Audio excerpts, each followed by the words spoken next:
fundamental del carbonilo, la frecuencia fundamental del carbonilo, lo voy a encontrar en 1726 centímetros a la menos 1. También puedo utilizar, teniendo todos los datos, para poder hallar la fuerza del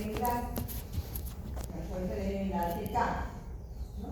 Entonces ahí tengo que proceder despejando este valor de K, solamente despejo nada. Entonces, acá qué cosa es? Si la frecuencia fundamental para la alteración de tensión del nitrógeno y hidrógeno en el amoníaco es 3.339 centímetros a la menos 1, eso es lo que encontramos en nitrógeno y hidrógeno en 3.339, ¿cuál es el valor de la constante de la fuerza de dicho enlace? Entonces, ¿cuál es la fuerza de ese valor? Si el peso atómico del nitrógeno es 14 y del hidrógeno es 1. Entonces, igualito, mu, tengo que calcular primero mu, ¿no? 1 mu. Estos son números que conozco. Raíz cuadrada, ustedes saben que si esto lo leo al cuadrado, se va a dar la raíz cuadrada para poder despejar K, ¿no? Y luego, todo esto, aplico la fórmula 4, supongo 4, queda 4 por pi al cuadrado, por c al cuadrado, y acá esto se ha despejado, que aparece una raíz cuadrada, ya no solamente mu, acá mu por el número de ondas elevado al cuadrado, para poder despejar esta K. Desaparece raíz, queda que con K. Al final, la fuerza de enlace me da que es 6.14 por 10 a la 5 dinas por centímetro, porque todo está trabajando en centímetros, todo está en centímetros. Entonces me va a salir dinas por centímetro.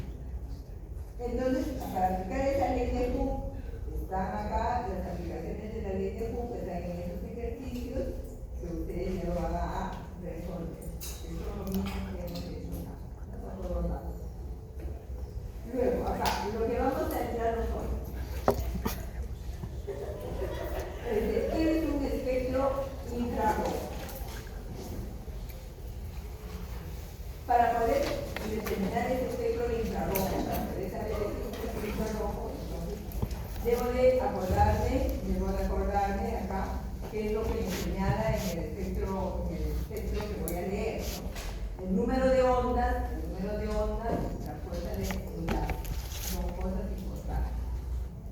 Esto de acá, el número de ondas, ¿qué cosa es esto? Es en realidad frecuencia. ¿Qué le falta acá para que sea el número de ondas?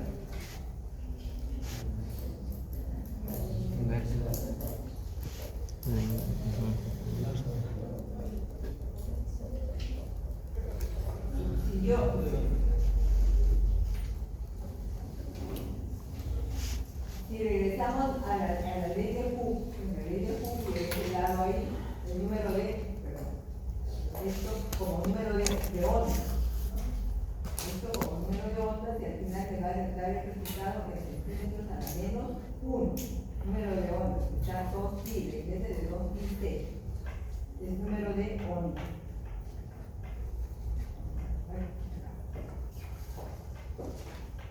Esto está como número de ondas. Pero si yo solamente le pongo frecuencia, ¿qué tendría que sacar de ahí? Yo no digo, no quiero trabajar con número de ondas, sino con frecuencia.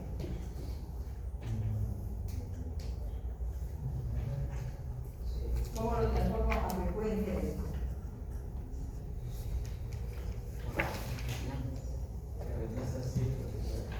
Claro, no va a estar ahí el valor de C, ¿no? Entonces, acá lo que le faltaría es ponerle su raíz acá arriba. Así como está, es frecuencia. Con una raíz arriba es número de ondas, no se olviden.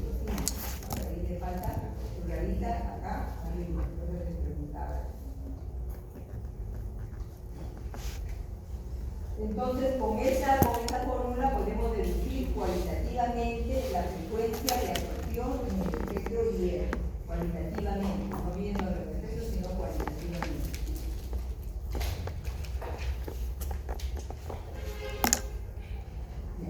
Dijimos que para que haya absorción de radiación IR debe de haber un cambio neto en la,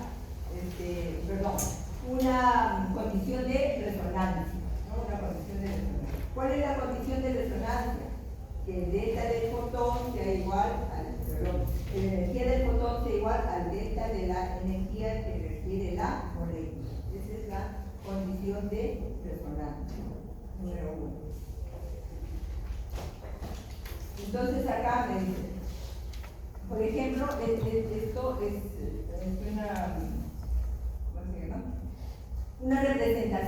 una representación del fondo de energía, ¿no? De una molécula o de un estado. Entonces, acá abajo está la energía basal.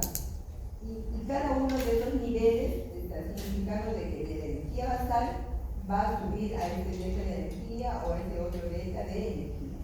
Ese delta de energía que requiere lo absorbe la radiación y lo vamos a recibir como una señal en el espectro, ¿no? Como una señal. Más grande esta distancia de acá hasta acá, nos está diciendo que un delta de energía bastante grande. El número de ondas estará en otra posición. Más pequeñitos estos estará en otra posición, ¿no? Más pequeño. Entonces, me dice acá. La transferencia de energía del nivel 0 al nivel 1 es una migración fundamental, que es la respuesta de este tipo fundamental. Pero la transición de n sub 0 a n sub 2, de n sub 0 y me voy hasta acá n sub 2, que es más grande, entonces eso es el primer sobretono, es una señal que se llama sobretono. Pico fundamental son de la posición 0 a 1, a la primera posición. Resonancia del fundamental se pasa de frente hasta la energía más alta, es un estado de resonancia. Por lo tanto, cuando me dice, ¿dónde están los sobretonos? Si el pico fundamental, por ejemplo, está en 900 centímetros a la menos 1, el sobretono va a estar en el doble, a 1800 centímetros a la menos 1. Entonces, ese es el sobretono. ¿Por qué? Porque requiere mayor energía. Por lo tanto, dice, al aumentar los saltos, las probabilidades de intensidad de bandas disminuyen. ¿Por qué? Porque el sobretono ya no es un pico así, es un pico chiquito, ¿no? Que está al doble del número de ondas que representa el pico fundamental. Y acá en este diagrama podemos ver esto, ¿no? Este paso es la transición de la vibración del cero fundamental a los primeros movimientos, al primer nivel excitado vibracional N1, me dice, es más intenso, la señal va a ser bastante intensa, ¿no? y se va a poder ver.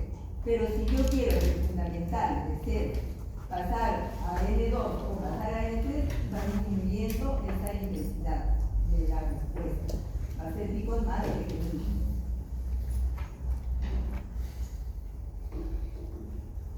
Otra condición importante es el momento dipolar. La estructura debe de tener momento dipolar. Un momento dipolar se forma entre dos átomos electronegativos diferentes, que tengan electronegatividad diferente. Entonces, acá por ejemplo, el momento dipolar de esta estructura, de este carbonilo, tiene un valor de 0.12 de valor del momento dipolar. El dióxido de carbono, el momento dipolar del dióxido de carbono, pero este es un movimiento cinético, porque el dióxido de carbono puede estirar un oxígeno acá, pero si estira los dos oxígenos a la vez y se coge los dos a la vez, es un movimiento simétrico. Este movimiento simétrico no tiene momento dipolar, por lo tanto, si no tiene momento dipolar no va a absorber radiación. El agua sí tiene momento dipolar, ¿no? Tiene momento dipolar. Miren, el momento dipolar 1.83. 1.83, por eso les digo. Si la muestra tiene agua, la intensidad de respuesta de ese pico va a ser grandote, lo va a tapar a casi todo lo que yo estoy estudiando.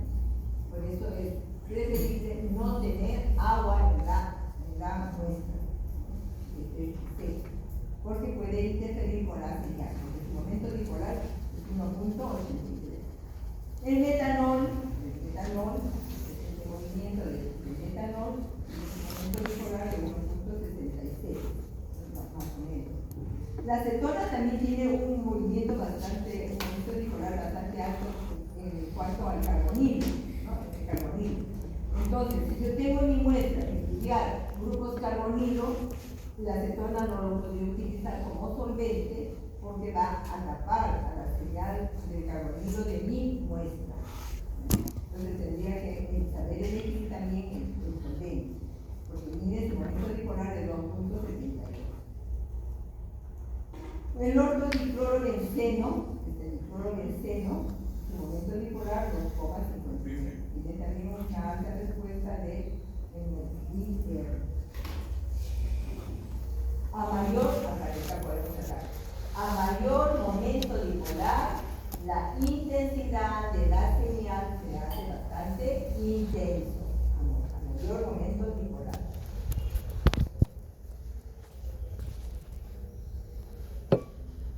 Entonces acá, cuando me dicen ¿qué cosa es un espectro? No se puede cambiar el fondo. ¿Qué es un espectro infrarrojo?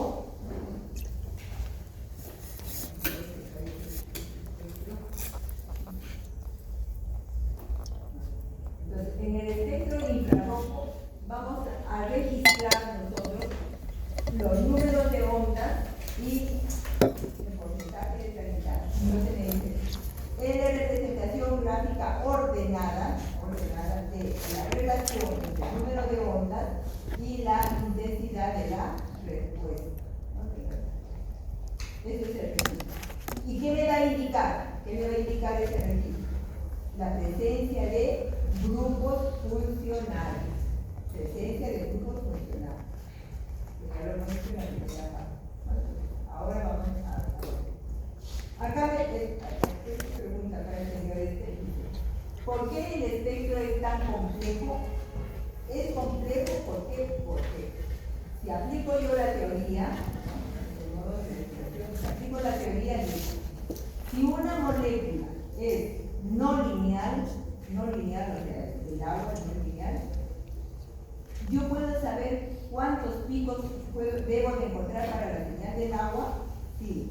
¿Cómo? Con esta fórmula, 3n menos 3. Si es una molécula lineal, como CO2, es una molécula lineal, el número de picos que debo de encontrar, aplico esto de acá, 3n menos 5. Entonces acá, para el agua, porque es angular, de acá, es 3n menos 6. Y para el lineal, 3n menos 5. Entonces, la teoría que me va a decir, yo voy a encontrar 1, 2, 3. 3 por 3, 9. 9 menos 6, 3. ¿Cuántas señales del agua? 3 señales del agua. Para el CO2, ¿cuánto debo encontrar? Igualito, 3 por 3, 9. 9 menos 5, 4 señales. Eso me dice la teoría.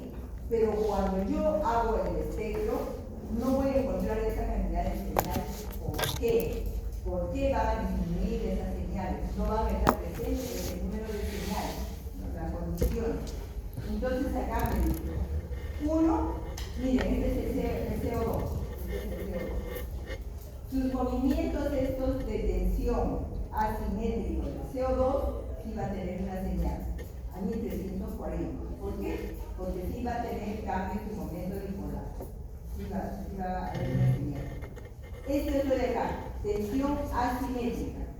Se va para acá, se va para allá, la tensión asimétrica. Debe aparecer en 2350 centímetros a la menos.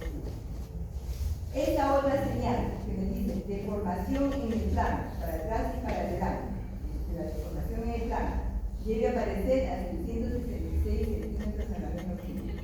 Y la deformación también es en el plano para arriba y para abajo, también a 666 centímetros a la menos 5. Los valores de estos dos son iguales, por lo tanto tendría solamente una señal. Esto de acá son equivalentes, va a aparecer como una señal. Entonces ya no voy a tener todos los picos que me dice la teoría, sino voy a tener uno mismo. Otro, las señales, habíamos dicho, simétricas, las señales simétricas, que debería aparecer en 1340 señas. Este se estira y este se encoge. Este con esto, este es igual a este lado de acá. Y como son iguales a ambos lados, también va a desaparecer esta señal. Entonces voy a tener una señal de acá, otra señal de acá, dos señales. Y no voy a tener las cuatro señales que indica la teoría. Entonces hay una ley que cuando hay un menor pico de lo que debería de ser, desaparecen los picos cuando las moléculas son simétricas, desaparecen los picos cuando las fuerzas de movimiento son equivalentes, ¿no? Son equivalentes, están en la misma longitud de onda, y cuando no hay cambio en su momento dipolar. Por eso van a desaparecer señales. Y también puede haber, hay más señales de lo adecuado, de lo que debemos de encontrar. Entonces acá dice, bandas de absorción de este carbonilo intensa. ¿Por qué? Porque hay un momento dipolar. Bandas de absorción de este carbono donde nace carbono. También tiene un momento dipolar, pero es más bajo, por lo tanto que no más leve. Acá, esta molécula es simétrica. El movimiento de acá es simétrico a este otro lado. Como son simétricos, su movimiento de tensión simétrico, y se coge, no va a aparecer, no va a tener una señal en el espejo. Entonces ahí me está indicando, ¿no? Banda de señal intensa, porque tiene un movimiento dipolar y un cambio dipolar bien intenso. Esta de acá no tiene momento dipolar porque es simétrico, por lo tanto no habrá señal, no hay absorción de bipolar simétrico. Y eso se lo estoy describiendo ahí acá. En todo esto que está acá está todo esto descrito. Hay factores que tienden a disminuir el número de picos. ¿Cuál es? La simetría de la molécula y que la energía de excitación de dos o más vibraciones sean equivalentes. Esas son las dos principales. Además son más que nada de instrumentos, ¿no? Una intensidad de absorción muy bajita que no lo registre el instrumento, o que la señal de vibración sea tan grande, tan alta que no alcanza la lectura del instrumento. Esas dos son las principales de la molécula. Simetría de la molécula y energía vibracional de los dos son equivalentes. Menos picos debido a estos dos factores. Ahora, ¿por qué pueden haber más bien más picos? Aparecen más picos. Más picos van a presentarse cuando se presenta un sobretono. Ya se acuerdan. ¿Cuál es el sobretono? ¿Cuándo se produce el sobretono? Muy bien. Cuando pasa del estado fundamental, da un salto a otro de mayor, no al primer nivel, sino al segundo nivel. El doble de energía. Entonces ahí se repitió. Entonces ahí es donde vamos a utilizar nosotros el mayor pico. El pico fundamental está acá, vamos a decir, a 1200. ¿Y el sobretono dónde va a estar? Al doble. A 1400, un sobretono. ¿Cómo es el sobretono? Que no es un pico así intenso, sino un pico bastante ancho y pequeño. Ese sobretono, característico de algunas estructuras, que me van a ayudar también a identificar. Y bandas de combinación, que combinan una banda con otra, pueden aparecer más tipos de lo indicado.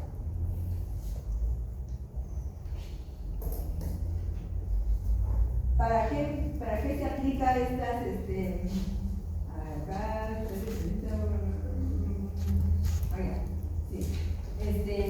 infrarrojo? Entonces, en el infrarrojo hay una parte que se llama huella digital y que me va a ayudar a poder identificar a estas estructuras. ¿Por qué? Por sus grupos funcionales. Porque un grupo funcional acá, por ejemplo, de este carbonilo, acá hay metilo, de este carbonilo, pues carbonilo, será diferente a este otro carbonilo de este, ¿qué cosa es esto? mucho, un aldehído, ¿no? Un aldehído, de un aldehído. Carbonilo de un aldehído, carbonilo de una cetona es diferente. Otra cosa que les diferencia a esta estructura es el hidrógeno de acá. Este hidrógeno de acá, este es un hidrógeno solito, que tiene otra frecuencia de movimiento. Una cetona no tiene ese hidrógeno, no tendrá este pico que se presenta con este hidrógeno. Eso me va a ayudar a diferenciarlo porque al final este tiene CH3 y este también tiene CH3.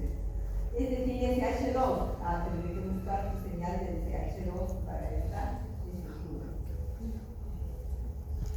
En este caso de estas dos estructuras, ¿por qué van a requerir diferentes los carbonilos? ¿Por qué van a requerir de diferente energía? Bueno, acá tienen, por ejemplo, este impedimento, este carbonilo está por acá, cercano a esta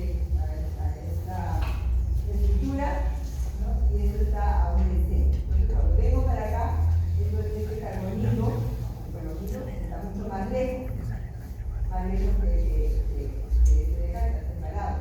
Absorberá al número de ondas, que es otro carbonilo que está más cerca a este núcleo, este por impedimento externo. Este otro sigue están iguales, siguen ahí iguales.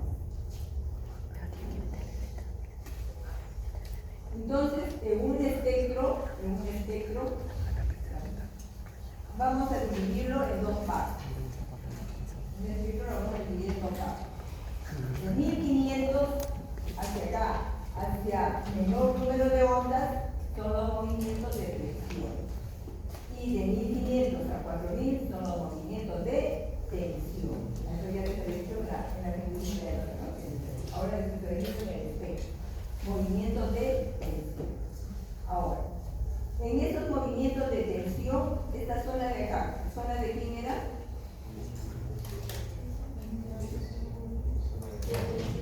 De carbono. Esta es la zona del carbono, de los movimientos del carbono. Y esta zona de acá, los movimientos de hidrógeno. Tensión de hidrógeno. En el carbono puede estar unido a otro carbono, un doble enlace. Puede estar unido a otro carbono con triple enlace. ¿Quién estará a mayor número de ondas, el triple o el doble? El triple va a estar a mayor número de ondas que el doble. Ahora, esto es cuando está carbono-oxígeno. Carbono-oxígeno. Como acá me dicen que esta es la zona de los dobles enlaces, carbono-oxígeno está unido con doble enlace, carbono-oxígeno. Luego se puede unir a carbono-carbono. Y el otro es el carbono con triple enlace, que también puede tener carbono con triple enlace, carbono-carbono o carbono-nitrógeno. Acá, para este lado. Para este lado habíamos dicho que se llama la zona de la huella digital, donde se ven más que nada los movimientos de fricción y la presencia de los simples enlaces, porque los movimientos de la estructura con simples enlaces tiene bastante facilidad de movimiento, por eso se ven los movimientos de casi toda la estructura, ¿no? Los movimientos de fricción, huella digital. De acá, generalmente, los que están en 900 o 1000 calores fijos, que están en 900 o 1000, son muy importantes porque son movimientos de simple enlace carbono-carbono y carbono-oxígeno. Estos dos te ayudan bastante para poder identificar a la estructura. Ahora lo vamos a ver cuando se refiere. Bien, entonces ahí están las dos partes, tensión y fricción. Entonces ya he dividido acá en la zona de tensión, en la zona de fricción. Los movimientos del carbono, que son acá, y los movimientos del hidrógeno. Carbono con doble enlace, carbono con triple enlace. Y acá los movimientos movimientos de flexión de la huella digital.